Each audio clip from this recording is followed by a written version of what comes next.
In the annals of history, there are tales that defy explanation but persist and capture imagination as they challenge the boundaries of human understanding. One such enigma is the incredible story of Gil Perez, a Spanish soldier whose life took an unexpected turn into the realms of time and space. The year was 1593, and the setting was the walled city of Manila in the Philippines, a bustling hub of Spanish colonial activity. Gil Perez was a Spanish guard, one of many tasked with protecting the governor's palace. His life up until then had been mundane and his daily activities routine. But that quiet life had been turned upside down with the recent assassination of Manila's governor. Perez was on edge and weakened to the point of feeling faint and experienced blurred vision. He was suddenly enveloped by a force he would not later be able to describe, and when that feeling subsided and his eyes cleared, he was no longer in Manila, but Mexico City, located more than 12,000 kilometers from his previous position. This is The Time-Traveling Soldier, The Incredible Tale of Gil Perez. In the hallowed pages of Harper's Magazine in 1908, the name Gil Perez was first unveiled to the world. The revelation was made by the quill of the American historian Thomas Allibone Janvier. In the early 1900s, the people of Mexico City were the custodians of Perez's chronicle. In his story, Janvier spins a web of intrigue, threading together historical fragments into a tapestry of mystery. Official Mexican documents tantalize with details of an incarcerated Spanish guard hailing from Manila circa 1593, a prisoner in the labyrinthine corridors of time. The historical record omits a crucial detail: a name. However, the tendrils of this tale don't merely weave through the passages of Mexican lore. They stretch across oceans and continents, resonating among people of both Spain and the Philippines. Enter the stage one Fray Gaspar de San Agustin, a Madrid-born theologist whose words gave even more life to the story in a letter penned to a confidant. From the bustling streets of the Spanish capital to the shores of the Philippines, San Agustin shares the account not as a mere anecdote, but as an unassailable truth. In his missive, he unveils a dimension of the narrative that transcends the mundane, the mystical force of witchcraft that allegedly propelled the soldier across continents and time.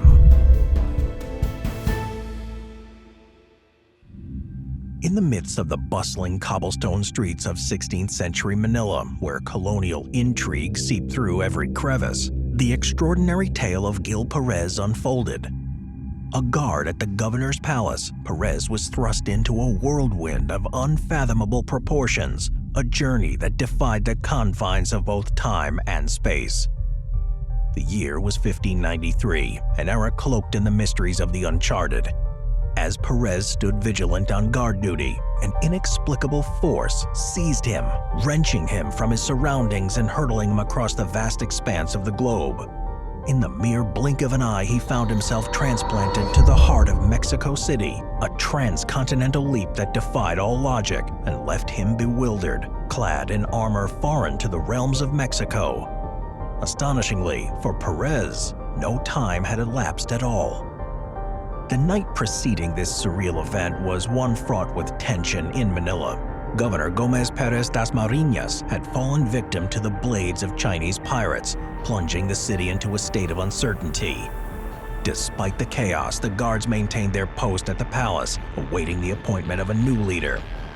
It was amidst this turmoil that Perez, consumed by a sudden bout of dizziness and exhaustion, succumbed to a moment's respite, leaning against the palace walls with his eyes closed.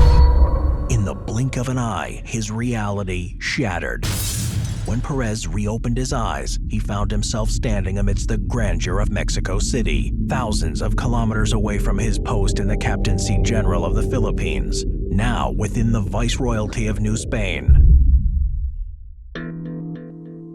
News of Perez's inexplicable journey spread through the streets of Mexico City like wildfire. Locals were simultaneously fascinated and terrified by the mysterious Spanish soldier who had materialized out of thin air in Plaza Mayor, which today is known as El Zocalo. Rumors of his arrival quickly traveled beyond the common folk who had first encountered him to scholars, theologians, and even the Guard. The Guard soon detained Perez and brought him to the palace of the Viceroy of New Spain, Luis de Velasco. His incarceration only gave more life to the story. In the weeks ahead, it was a daily point of discussion throughout the city. Market vendors speculated amongst themselves and with their customers. Scholars argued over the logistics as there was no ship to explain Perez's arrival. Priests pondered the divine implications and considered whether this could be the work of the devil. Luis de Velasco was an educated and worldly man who was very familiar with the Spanish Empire at large. De Velasco interviewed Perez at length. It's said in documents of the time that not only did de Velasco recognize the armor of the Civil Guard of Manila, but that he came away impressed with the detail and veracity that the soldier provided. Amidst the tales of his past, Perez unraveled a narrative so astonishing that it hung in the air like the scent of an impending storm. He told of the recent assassination of the Governor-General Gómez Pérez de Mariñas. In a far-flung corner of the Moluccas, the formidable leader had been seeking out new territories to conquer and had fallen prey to Chinese rowers who mutinied against him. Perez's narrative painted a vivid tableau of the political maelstrom that engulfed the city following Des Mariñas' demise. The Governor-General's failure to designate a successor birthed an atmosphere thick with tension, where prominent Spaniards engaged in a cutthroat dance for the coveted position. The air buzzed with rivalry as the power vacuum echoed through the stone corridors of colonial politics. Perez's revelation would not remain within the hallowed walls of government and church for long. With uncanny swiftness, the news swept through the streets of Mexico City, which is documented in letters and historical records of the time. Regardless of their position on the fantastic aspects of the story, what has perplexed historians is how did the people of Mexico know of the assassination, and in such accurate detail, long before a ship could have arrived on their shores with the news. Many historians believe that the Viceroy of New Spain was inclined to free Perez to return to Manila. A 1609 account of the time by Spanish soldier Antonio Morga reveals an intriguing detail. During the year of 1593, ships were not sailing from the Philippines to New Spain. Since no ships from the Philippines had arrived in Mexico in at least 10 months, it was already October. De Velasco had already presumed that the islands were in trouble. Perez's story simply provided him context for what had been transpiring. Perez was not freed, however. He was instead given to the Holy Office of the Inquisition upon its request. They imprisoned him and continued to interrogate him for a time in Mexico. They then transferred him to the shores of Santo Domingo in the Caribbean. They incarcerated him there not only due to accusations of desertion, but an unholy allegiance, branding him a servant of the devil. Locked away in the depths of imprisonment, Perez languished in obscurity for what must have felt like an eternity. A ship from Manila would eventually arrive on Mexican shores once again, but it wouldn't have been until March of the following year at the earliest.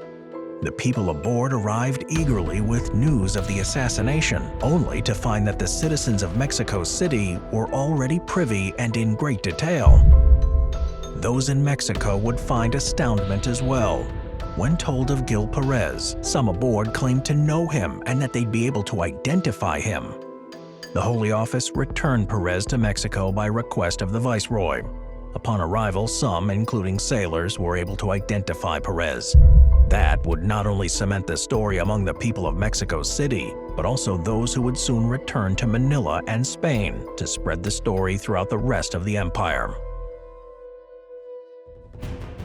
During his time with the Inquisition, Perez had demonstrated himself a fervent Christian. The Inquisition no longer had reason to suspect witchcraft, at least not by Perez's own hand. Coupled with the fact that his story of the assassination had now been corroborated, the Holy Office dropped all charges and freed him. He boarded the next available ship to Manila and presumably returned home. At this point, unfortunately, the ink of historical records runs thin. What happened to Perez after his return to the Philippines may never be known. Among those more inclined to the fanciful aspects of the story, many believe that he never got there at all, but rather has continued to be pulled through space and time as a man disconnected from his own reality. The enigmatic tale of the time-traveling Spanish sentinel lies at the crossroads of history and the fantastic. It's a story that's persisted for more than 400 years after the events in question are said to have taken place. What's not in question is that the 16th century people of Mexico City were abuzz with rumors of the Manila governor's assassination weeks, if not months, before they seemingly could have received official word. Whether Gil Perez was transported across continents by a mysterious force, we may never know.